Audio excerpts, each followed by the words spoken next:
On l'a brûlée vive pour un mensonge, mais elle est revenue avec ce pouvoir terrifiant que tout le monde redoutait. Aujourd'hui, ses propres bourreaux sont devenus obsédés par elle. Ma thèse un peu comment Mabel va tous les mettre à genoux. C'est le point de départ de 2 de mes 3 ennemis sont obsédés par moi. Mabel a signé des aveux bidons qui l'ont conduit tout droit au bûcher, mais vous, jurez-lui fidélité en lâchant un gros like et en vous abonnant pour voir comment cette sorcière va tout cramer sur son passage. C'est parti. Le dos au mur, une forêt de lames pointée sur la gorge, Mabel voit son histoire débuter dans la terreur. Les soldats en sont persuadés, elle est la fameuse sorcière à l'œil maudit, et ils réclament déjà sa tête. Sans la moindre explication rationnelle, la pauvre jeune femme est traînée de force et jetée dans un cachot crasseux. Il faut dire que dans ce monde, avoir les cheveux rouges attire les ennuis comme un aimant. Tout ça à cause d'une vieille légende, une sorcière aurait juré de revenir un siècle plus tard pour tout réduire en cendres. Et comme par hasard, le délai vient d'expirer, laissant à Mabel le soin d'endosser le pire rôle du casting. Pourtant fille de marquis et fiancée du prince, cela fait 3 jours qu'elle croupit dans le noir, se demandant à quel moment précis sa vie a basculé. Alors qu'elle est sur le point de lâcher prise, sa sœur Helena débarque en jouant la tragédie grecque. La blonde parfaite n'est pas venue seule, elle est escortée par le chevalier de la famille pour donner plus de poids à la mise en scène. Elle lâche alors la bombe, le grand prêtre a été retrouvé mort, et des témoins jurent avoir vu une rousse aux yeux d'or rôder sur les lieux. En 2 secondes, le dossier est bouclé et le peuple est déjà convaincu de sa culpabilité. Mabel le sait, si elle est officiellement déclarée réincarnation de la sorcière, son destin s'achèvera sur l'échafaud. Mais Helena, toujours là au bon moment, sort un document et lui propose une issue. Elle n'a qu'à signer ses aveux affirmant qu'il s'agissait d'un accident et qu'elle assume l'entière responsabilité. Le chevalier en rajoute une couche, menaçant de l'exécuter sur le champ si elle refuse. Helena lui jure sur son titre de sainte que c'est l'unique moyen de sauver l'honneur de la famille et qu'elle la blanchira plus tard. Désespérée, Mabel sent que si elle ne signe pas, elle entraînera les siens dans sa chute. Helena l'enlace à travers les barreaux avec une affection qui sonne faux à des kilomètres. C'est le geste typique de la sœur exemplaire, le genre à vous lancer une bouée en plomb pour être certaine que vous ne remontiez jamais à la surface. Dès qu'elle récupère les aveux signés, le masque de la sainte tombe. Helena contemple le papier avec une ambition effrayante et crache enfin le morceau maintenant qu'elle a sa signature. L'exécution est inévitable. Mabel reste pétrifiée. Elle ne peut croire que celle qui l'a toujours protégée soit une telle ordure. Apparemment, Helena a décidé que le meilleur moyen de s'attirer les faveurs du peuple était de sacrifier son propre sang pour que tout le monde dorme tranquille. Espérant encore qu'il s'agisse d'une blague de mauvais goût, Mabel lui demande pourquoi elle lui répétait sans cesse qu'elle l'aimait. La réponse d'Helena est cinglante. « Parce qu'en te disant ça, tu faisais absolument tout ce que je voulais. » Net et précis.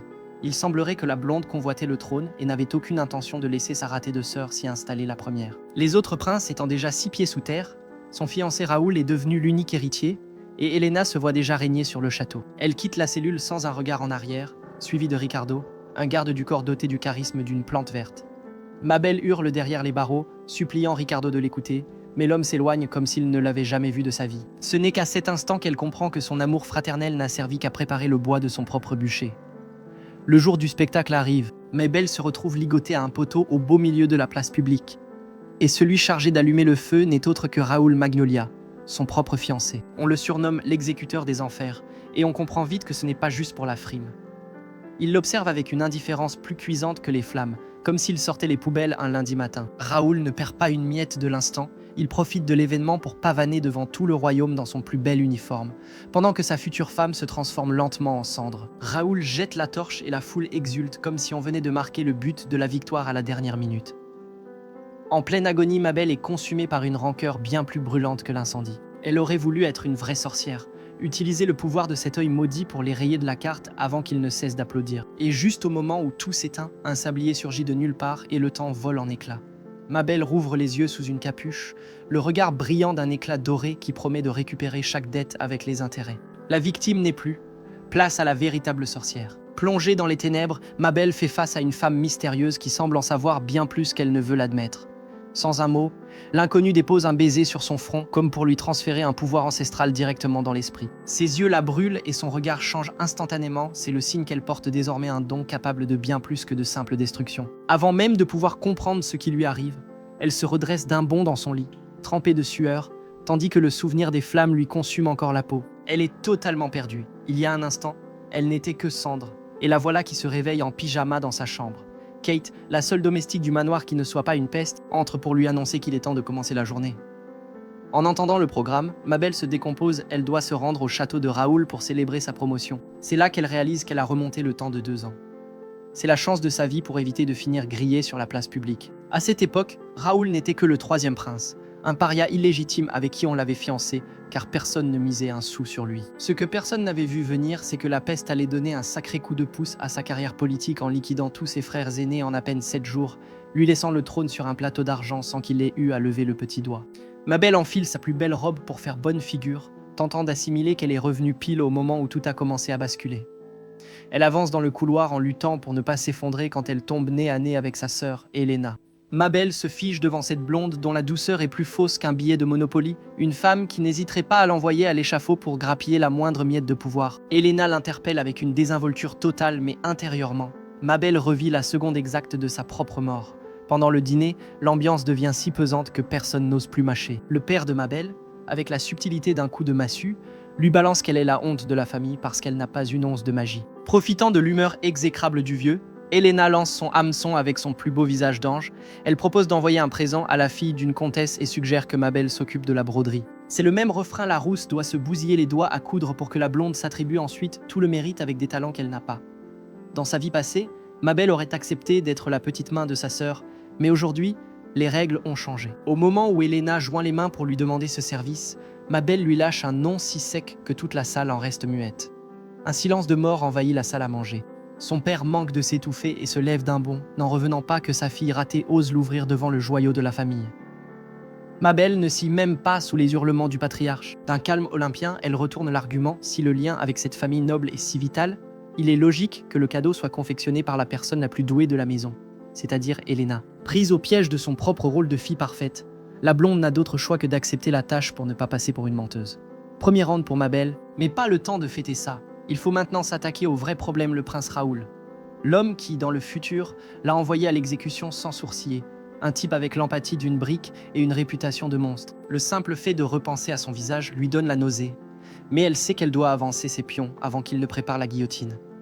Sur le chemin du château, les rumeurs de la rue confirment le danger. Raoul a la délicatesse d'un lance-flamme. Il a récemment réglé une invasion de mythes vampires en rasant une forêt entière, convaincu que la meilleure façon d'éliminer un problème est de ne rien laisser debout. C'est avec ce passif en tête que Mabel arrive à leur rendez-vous, prête à voir si le prince fait toujours le poids face à quelqu'un qui connaît déjà la fin de l'histoire. Tout a commencé 6 mois avant que Mabel ne remonte le temps, alors que le roi avançait déjà ses pions. Profitant du retour victorieux de son fils Raoul, auréolé de 1000 batailles, il décida que la meilleure des récompenses serait de l'unir à la prestigieuse maison Furiaria. Le problème, c'est que Raoul n'est pas vraiment du genre à vous accueillir avec des fleurs. Surnommé le bourreau du feu infernal, ce type a la fâcheuse habitude de réduire en cendres tout ce qui l'irrite. Elena, jouant les victimes à la perfection, a juré qu'il la terrifiait et que même ses pouvoirs de sainte ne pourraient la protéger d'un tel monstre. Ce petit drame a fait les affaires de leur père plutôt que de risquer sa fille préférée. Il a choisi de sacrifier Mabel. Comme le prince est un fils illégitime, pour ses parents de l'année, cette fille qu'il considère comme un fardeau était la monnaie d'échange idéale. Le prince aux cheveux d'argent a pris ce changement comme un affront personnel. Pour lui, recevoir l'incompétente au lieu de la prodige était un message de mépris. Il a donc décidé de lui rendre l'appareil. Il l'a totalement ignoré, au point que la jeune femme a passé des mois à faire de la figuration, traitée comme un simple meuble au sein du château. De retour dans le présent, notre héroïne sait que sa priorité est de se débarrasser de cet héritier explosif. Elle n'a pas oublié que dans sa vie antérieure, Elena l'avait fait assassiner par pure jalousie. Dès que les héritiers sont morts et que Mabel s'est retrouvée successeur au trône, la blonde n'a pas supporté de voir sa sœur aînée au-dessus d'elle. C'est alors que le bourreau entre dans la pièce avec un air patibulaire, lui demandant ce qu'elle fiche là avec la chaleur d'un iceberg. Mais au lieu de s'effrayer, Mabel a l'impression d'avoir tiré le gros lot. Que ce type soit un antipathique fini est la meilleure nouvelle possible s'il ne peut pas la piffrer. Utiliser ce rejet pour faire annuler le mariage sera un jeu d'enfant. Elle tente de se justifier en expliquant qu'elle avait envoyé une lettre pour prévenir de sa venue, mais le prince semble soudain frappé d'amnésie. La tension est à couper au couteau, jusqu'à ce qu'un officier intervienne pour annoncer que le thé est servi. En se dirigeant vers le jardin, elle en profite pour essayer de deviner quels chefs du temple seront présents. Elle doit savoir exactement qui rayer de la carte quand elle commencera son grand ménage. Raoul la dévisage de haut en bas, persuadé que la rousse ne fait jamais un pas sans avoir une idée derrière la tête. Une fois seul, il se lève brusquement et l'accule contre son siège avec un regard pesant. « Qu'est-ce que tu manigances ?» lui lance-t-il sans détour. Mabel se crispe, mais s'enferre dans son rôle de future épouse soucieuse du moindre détail. Raoul ne gobe rien, et c'est là que le calme vole en éclats. Il perd patience et des flammes jaillissent tout autour d'eux, comme si une conduite de gaz venait d'exploser. C'est la fameuse furie magique, ce débordement de mana qui consume tout sur son passage quand il sort de ses gonds. La jeune femme reste pétrifiée devant le spectacle jusqu'à ce que, soudainement, le brasier s'éteigne. Il lui ordonne de ne pas bouger, prétextant qu'il a quelque chose à lui remettre, avant de s'éclipser avec un calme effrayant. Tremblante de peur, notre protagoniste se confirme que son futur mari est un véritable danger public. Mais Belle sait qu'elle ne peut pas baisser sa garde une seule seconde. Raoul est une bombe à retardement, et elle se trouve pile dans le rayon de l'explosion. Pendant ce temps, dans le bureau royal, un employé est au bord de la syncope, implorant le pardon du prince pour une erreur administrative. Il s'avère que le responsable des archives a bêtement égaré une lettre de la fiancée. Le bourreau le regarde comme s'il choisissait déjà le modèle de son cercueil et le prévient qu'il n'y aura pas de seconde chance. Le pauvre homme déguerpit avant d'être réduit en cendres, mais dès que la porte se referme, le masque de dur à cuire du prince tombe. Il contemple l'enveloppe avec une délicatesse insoupçonnée et murmure que celle-ci est exactement la 10e. Le gars qui terrorisait tout le monde il y a 1 minute affiche maintenant un air rêveur et soupire comme s'il allait à son premier rendez-vous. En réalité, le grand bourreau est le président du fan club de la jeune femme. C'est un grand romantique qui collectionne ses lettres en secret pendant que le reste du monde tremble devant lui. Il reste là, l'appelant sa bien-aimée, confirmant que son obsession est d'un tout autre niveau. L'air patibulaire du prince n'était qu'une façade. Alors que Mabel se demandait s'il allait l'envoyer au billot sur le champ, Raoul, lui, était totalement sous le charme. Il la dévorait des yeux, persuadé qu'une telle perfection ne pouvait exister ici-bas, faisant un effort surhumain pour garder son masque de marbre et ne pas griller à quel point il était mordu. Le souci, c'est qu'en voulant jouer la carte du naturel, il a fini par prendre un ton de flic en plein interrogatoire. Il lui a demandé, avec une intensité flippante, pourquoi elle tenait tant à assister à sa cérémonie d'investiture. Mais Mabel, plus vive que lui, l'a mouché direct avec une réponse imparable en tant que future épouse, c'est son devoir de s'intéresser aux affaires de l'État. Là, c'est l'écran bleu dans la tête de Raoul. Le prince s'est emballé tout seul, s'imaginant qu'elle était à fond parce qu'elle crevait d'envie de l'épouser. Au fond, c'est juste un caniche déguisé en loup. Pile à ce moment-là, un de ces papillons magiques à l'allure louche s'est infiltré dans le jardin pour s'en prendre à la jeune femme. Raoul l'a repéré au vol et, pour ne pas l'effrayer, il l'a purement et simplement effacé d'un claquement de doigts. Le parasite a été rayé de la carte avant même qu'elle ne remarque sa présence. Après cette petite démonstration de magie de nettoyage, on fait un bond dans le temps. Raoul réapparaît avec un écrin, essayant de gérer ses propres démons. Il sait qu'on le surnomme le bourreau des enfers et il est persuadé que Mabel l'exècre. Il a même songé à rompre les fiançailles. Le gars est une brute, mais il a ses limites. Il s'approche et lui tend un collier spectaculaire, le genre de bijou qui vaut plus cher qu'un petit pays. C'est une relique transmise à chaque princesse héritière. Mais pour ne pas passer pour un mort de faim, il lui a sorti que c'était juste un prêt puisque rien n'est encore officiel. C'est bien le seul type du royaume capable de t'offrir le trésor de la couronne en prétendant qu'il te le prête juste pour débarrasser ses tiroirs. Mabel a accepté le cadeau, même si elle a trouvé ça louche dans sa vie antérieure. Ce bijou lui était arrivé par courrier, pas en main propre. Pour achever de casser l'ambiance, Raoul a prétexté un problème de livraison pour justifier le fait qu'elle n'ait jamais reçu sa lettre. Elle s'est excusée pour ce manque de respect, tandis qu'il rejetait la faute sur les services postaux. Ils sont restés là, dans un silence si pesant qu'on aurait eu envie de commander un Uber pour s'enfuir. Mabel n'arrivait pas à croire qu'il essayait de s'excuser à sa manière. Et c'est ainsi, entre bijoux prêtés et demi-mots, que la nuit est tombée sur le château. Alors que Mabel dort, la vérité sur sa première vie éclate enfin. Raoul ne l'a pas tuée par haine, mais parce qu'il était éperdument amoureux d'elle. À l'époque, Mabel avait été condamnée pour sorcellerie, et même si Raoul s'était époumoné pour prendre sa défense, personne ne l'avait écouté. Le roi, un vieux croulant qui a dépassé sa date de péremption depuis belle lurette, avait lancé un ultimatum à son fils, soit il l'immolait lui-même avec ses flammes, soit le vieux s'en chargerait personnellement. Une méthode très pédagogique pour lui rappeler que le devoir royal passe avant les sentiments. Raoul a fini par obéir, mais il a pété les plombs la seconde d'après. Dès qu'elle a disparu, le jeune homme est entré dans une rage folle, réduisant tout en cendres sur son passage entre les cris et les larmes. Une preuve d'amour assez destructrice, il a veillé à ce que le royaume entier finisse en poussière, s'assurant ainsi que personne n'ait à se coltiner le fardeau du trône après lui. Soudain, Mabel se réveille en sursaut, le regard désespéré de Raoul gravé au fer rouge dans sa mémoire. L'image de l'assassin de sang-froid qu'elle gardait en tête ne colle plus, il y a des pièces du puzzle qui manquent encore à l'appel. C'est alors qu'apparaît Elena, la frangine blonde qui joue les saintes nitouches, mais dont la liste de péchés est plus longue que son héritage. Elle passe son temps à se plaindre que feindre la perfection est un sacrifice insupportable, prouvant que sa bonté n'est qu'une vaste comédie. Comme Mabel ne se laisse plus marcher sur les pieds, cette étincelle de rébellion chez sa sœur ruine ses plans et la rend nerveuse. Elena n'est pas stupide et, faute de pouvoir frapper quelqu'un, elle passe sa frustration sur un pauvre chat de gouttière qui passait par là. Elle le toise comme s'il était une erreur de la nature et ordonne à Ricardo de le dégager de sa vue immédiatement. Le type est un pro de l'obéissance, Il lève la main et, en un éclair, la pauvre bête est transformée en bloc de glace. Une fin cruelle pour un chat qui ne faisait que traverser le jardin.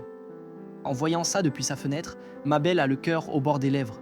Mais Elena, elle, savoure la scène. Elle ricane en disant que le chat a maintenant l'air aussi pathétique que sa sœur et suggère à son couteau de service qu'il pourrait faire la même chose à Mabel pour abréger leur souffrance à toutes les deux. Ricardo acquiesce sans sourciller pour lui. Planifier un meurtre a autant d'importance que de choisir sa marque de lait. Mabel reste pétrifiée, réalisant que sa propre sœur vient de signer son arrêt de mort avant même l'heure du déjeuner. La pitié, Ricardo ne connaît pas. Ce type est un pur sadique, capable de geler un pauvre petit chaton sans sourciller, le visage totalement impassible. Depuis sa fenêtre, Mabel assiste à la scène, pétrifiée.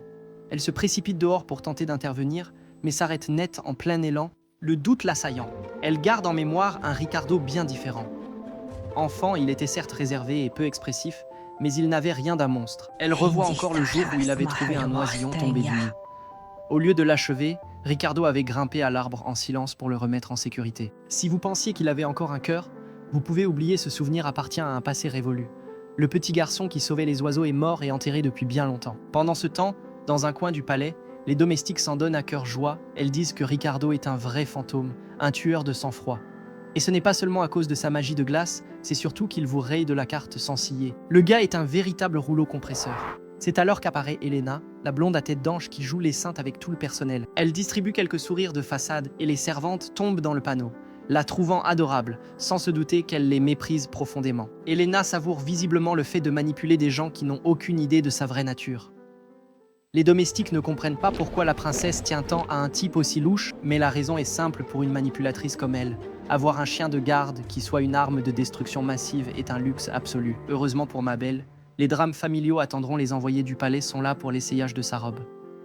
Complot ou pas, elle doit être impeccable pour la cérémonie. Mabel souffle un peu en voyant que le prince n'est pas là, mais elle sait qu'elle ne doit pas baisser sa garde pour autant. Kate part faire quelques courses, laissant la jeune rousse tuer le temps avec un bouquin. En cherchant une ferrure pour réparer un meuble, elle se retrouve avec la poignée dans la main. C'est la catastrophe. On voit tout de suite qu'Elena a le budget du palais alors que Mabel a celui d'une pension miteuse, même ses tiroirs tombent en lambeaux. Comme les autres employés sont des vipères finies, elle décide de s'en occuper elle-même. Elle se dirige vers la remise, persuadée qu'une simple vis ne va pas lui gâcher sa journée, sans remarquer qu'une ombre la suit de près. À peine a-t-elle franchi le seuil du hangar qu'elle entend le bruit sec de la porte qui se referme derrière elle. Elle essaie d'ouvrir, mais c'est verrouillé de l'extérieur. Quelqu'un l'a enfermée délibérément. Et voilà Elena, avec son sourire de détraqué, savourant sa petite méchanceté. Sauf que ce n'est pas une simple blague de gamine capricieuse. Elena est du genre à vous éliminer purement et simplement. Mabel sent un regard pesant dans son dos et comprend qu'elle n'est pas seule. Ricardo, le molosse de sa sœur, l'attendait dans l'obscurité. Il sort une dague avec le calme olympien de celui qui sait déjà exactement où il va frapper.